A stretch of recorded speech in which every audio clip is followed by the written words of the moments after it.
Hello guys, இன்னைக்கு பார்த்தீங்கன்னா சூப்பரான டேஸ்டெல்லாம் மரவள்ளி கிழங்கு வடை எப்படி செய்யறதுன்னு பார்க்கலாம் வாங்க. அதுக்கு நான் பருப்பு ஒரு அரை மணி நேரம் ஊற வச்சு எடுத்து ஒரு 4-5 டைமு நல்லா கழுவி சுத்தம் பண்ணி எடுத்து தண்ணி இல்லாமல் வடித்து எடுத்துக்கணும். அதுக்கப்புறம் நம்மக்கிட்ட ஒரு மரவள்ளி கிழங்கு இருந்துச்சு, அதில் இருக்கிற தோலெல்லாம் சீவிட்டு நல்லா சுத்தமாக க்ளீன் பண்ணி எடுத்துட்டோம்.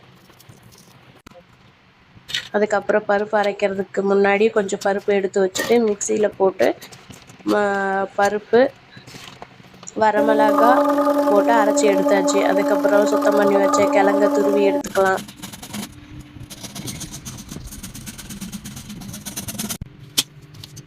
ஒரு பெரிய வெங்காயம் ஒன்று எடுத்து நல்லா குட்டி குட்டியாக கட் பண்ணி எடுத்துக்கலாம்.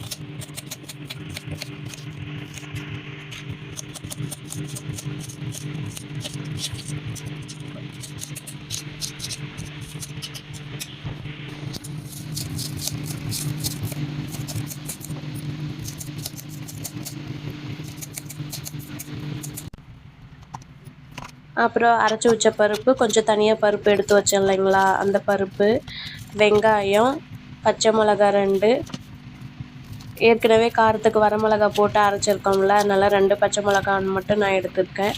கருவேப்பிலை நல்லா கிள்ளி போட்டுக்கலாம். அதுக்கப்புறம் மல்லித்தழை நல்லா கிள்ளி போட்டுக்கலாம். அது கூட பட்டை, சோம்பு, கிராம்பு கொஞ்சம் போட்டுக்கலாம்.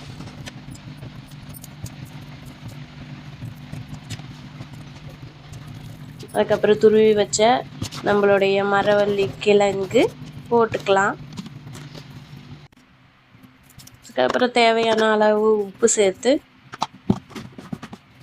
நல்லா பிணைஞ்சி எடுத்துக்கலாம். நல்லா இது மாதிரி அழுத்தம் கொடுத்து பிணையும் போது தான் அந்த கிழங்கு பருப்பு எல்லாமே ஒன்று சேர்ந்து நல்லா இந்த காரம் அதெல்லாம் நல்லா உள்ளே இறங்கும்.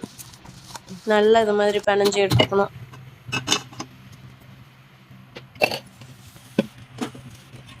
அதுக்கப்புறம் அடுப்பு பற்ற வச்சு நல்லா எண்ணெயை சூடு பண்ணி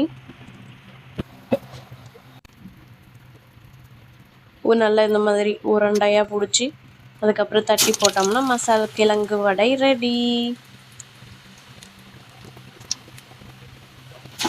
இந்த கிழங்கு வடை பார்த்தீங்கன்னா ரொம்ப டேஸ்ட்டாக இருந்துச்சு ஃப்ரெண்ட்ஸ். நான் இதுதான் ஃபஸ்ட் டைம் ட்ரை பண்ணியிருக்கேன். வேறு லெவலில் இருந்தது. நீங்களும் ட்ரை பண்ணி பாருங்கள், உங்களுக்கும் பிடிக்கும். நம்ம சேனலை மறக்காமல் சப்ஸ்கிரைப் பண்ணுங்கள், கமெண்ட் பண்ணுங்கள், லைக் பண்ணுங்கள்.